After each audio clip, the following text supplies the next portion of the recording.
अस्सलामु अलैकुम वरहमतुल्लाहि वबरकातुहू। हज़रत अनस रज़ियल्लाहु तआला अन्हु बयान करते हैं कि नबी करीम सल्लल्लाहु अलैहि वसल्लम ने साल के 6 दिनों में रोज़ा रखने से मना फरमाया है।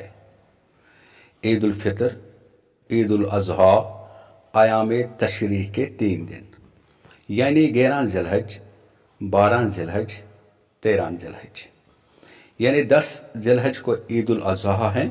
इसके बाद 11, 12, 13 ज़िलहजा यानी ईद के दिन के अलावा इन 3 दिन को रोज़ा रखना मना है। रसूल रहमत सल्लल्लाहु अलैहि वसल्लम ने फरमाया, आयाम तशरीक़ खाने पीने और अल्लाह का जिक्र करने का दिन है। तकबीरात 9 ज़िलहजा की फजर से 13 ज़िलहजा की असर तक तकबीरात पढ़ना मसनून है। तकबीरात ये हैं, अल्लाहु अकबर, ला इलाहा इल्लल्लाह, वल्लाहु अकबर वलिल्लाहिल हम्द। लफ्ज़ तशरीक शुरूक से हैं, जिसका मतलब होता है सूरज के तलू से मुतालिक। कदीम ज़माने में लोग कुर्बानी के गोश्त को धूप में सुखाते थे ताकि गोश्त खराब न हो।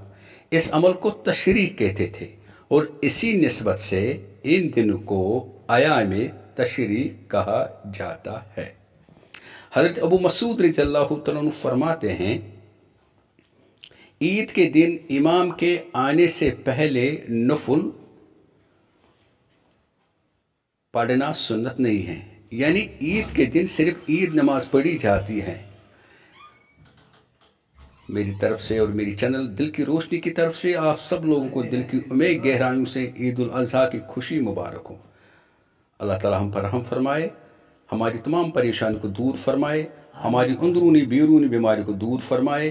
अल्लाह ताला हमारी खुशियों को ज़्यादा से ज़्यादा अता फरमाए।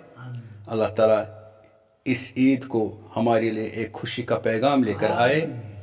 आखिर पर ये गुजारिश की, चैनल को सब्सक्राइब कीजिए, शेयर कीजिए और लाइक कीजिए। मिलते हैं एक नए वीडियो के साथ इंशाअल्लाह रहमान।